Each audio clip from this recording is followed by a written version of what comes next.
हर वक्त वीकनेस, हाथ पैर में झंझनाहट, चक्कर जैसा लगना, हो सकता है आपको विटामिन बी 12 की कमी हो। आज हम लोग विटामिन बी 12 को डिटेल में समझेंगे। चलिए तो स्टार्ट करते हैं। विटामिन बी 12 जो होता है वो हमारा वाटर सोल्यूबल विटामिन होता है, यानी ये वाटर में घुलने वाला सोल्यूबल रहता है। ठीक, मतलब जब भी इसका अमाउंट हमारे बॉडी में ज़्यादा होगा वो स्टोर नहीं होगा, वो यूरिन के थ्रू आउट हो जाएगा। ठीक, इसको कोबालामिन भी बोलते हैं। ठीक, इसका दूसरा नाम। ये बॉडी में एक बहुत बड़ा इंपॉर्टेंट रोल प्ले करता है। ठीक, चलिए इसका मेन फंक्शन के बारे में जानते हैं। मेन फंक्शन क्या है इसका? हमारा ये जो फॉर्मेशन करता है हमारा रेड ब्लड सेल, जिसको हम लोग RBC भी बोलते हैं। ठीक, उसके बाद ये जो ब्रेन और नर्व्स को हेल्दी रखने में हेल्प करता है। ठीक, और ये हेल्प करता है DNA सिंथेसिस, मतलब DNA को बनाने में या फिर DNA को कॉपी करने में भी ये मदद करता है। ठीक, ये जो है एनर्जी प्रोडक्शन को इनडायरेक्टली सपोर्ट करेगा, डायरेक्टली नहीं, साइड से इनडायरेक्टली सपोर्ट करता है। ठीक, बनाने में अगर हमारे बॉडी में विटामिन बी 12 का डिफिशियंसी या कमी हो जाए तो दिक्कत क्या होता है? अफेक्ट क्या करता है?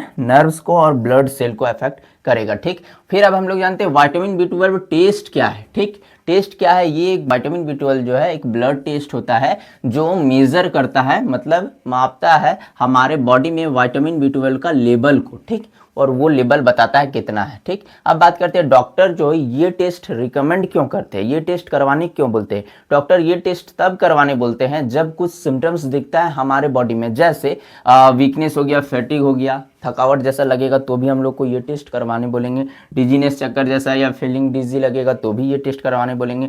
टिंगलिंग, नमनेस हाथ पैर में लगेगा तो भी, मतलब झंझनाहट या फिर सुन्नापन लगेगा तो भी करवाने बोलेंगे। जल्दी थक जाएंगे आप या हम तो भी करवाने बोलेंगे।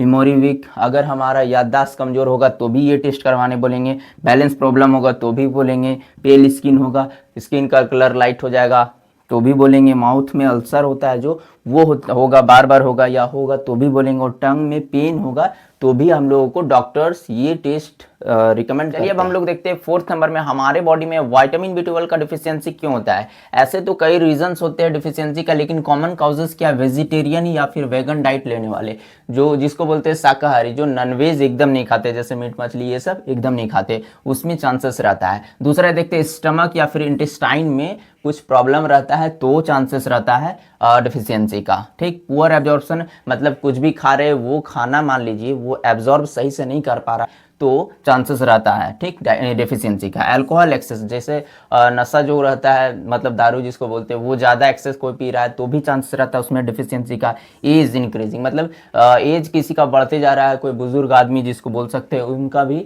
डेफिशिएंसी का चांस रहता है। एक मेडिसिन होता है जिसको बोलते हैं मेटफॉर्मिन, इसको यूज़ करेंगे लॉन्ग टर्म तक, लंबे समय तक, तो भी चांसेस रहता है। ठीक, फिर बात करते हैं हम लोग एसिडिटी मेडिसिन को ज़्यादा यूज़ कर रहा है, उसमें भी चांसेस रहेगा हमारा विटामिन बी 12 डिफिशियंसी का। ठीक, क्योंकि विटामिन बी 12 जो है हमारा एनिमल फूड होता है। ठीक, मतलब एनिमल से मिलने वाला फूड रहता है, जैसे मीट हो गया, ठीक, फिश हो गया, एग हो गया या फिर मिल्क प्रोडक्ट हो गया, ये सब में। ठीक, अब देखते हैं हमारा जो विटामिन बी 12 जो है उसका रेंज क्या होता है, नॉर्मल रेंज क्या होता है। देखिए जनरली विटामिन बी 12 जो है वो हमारा 200 से 900 तक पिकोग्राम पर मिलीलीटर रहता है। ठीक, उसका रेंज, लेकिन अगर 200 से कम हो जाए वैल्यू इसका तो वो डेफिशिएंसी कहलाएगा, कमी कहलाएगा। ठीक, अगर हमारा 200 से 300 तक आएगा तो वो बॉर्डर लाइन में आता है, और उससे ज़्यादा रहे तो नॉर्मल रहता है। लेकिन lab to lab, different lab vary करता है ये रेंज। ठीक, फिर बात करते हैं हम लोग लो विटामिन मीन्स क्या होता है। अगर जब हमारा जो विटामिन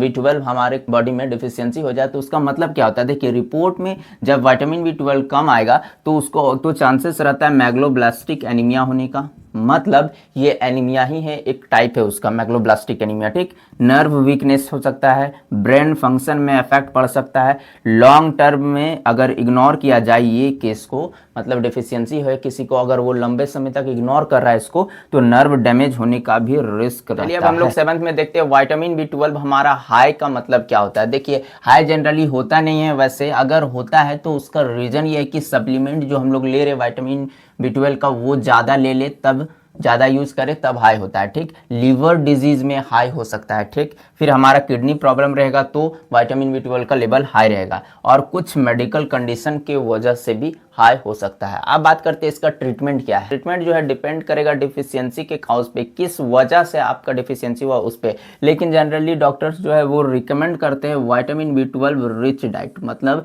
वैसा खाना जिसमें विटामिन बी 12 ज़्यादा मात्रा में पाया जाता है। या फिर दूसरा विटामिन बी 12 टैबलेट कर सकते हैं रिकमेंड, या फिर विटामिन बी 12 इंजेक्शन कर सकते हैं। लेकिन सेल्फ मेडिकेशन आपको अवॉइड करना है, मतलब उससे दूर रहना है, खुद से मेडिसिन नहीं लेना है। बहुत लोग वीकनेस को नॉर्मल थकान समझकर इग्नोर कर देते हैं, और कुछ लोग तो बिना डॉक्टर के एडवाइस से ही इंजेक्शन स्टार्ट कर देते हैं। प्रॉपर डायग्नोस और मेडिकल एडवाइस बहुत इंपॉर्टेंट है। अगर आपको मेरा वीडियो पसंद आया तो लाइक करें, शेयर करें, और इसी तरह मेडिसिन और टेस्ट से रिलेटेड वीडियो पाने के लिए चैनल को सब्सक्राइब करें। Thank you.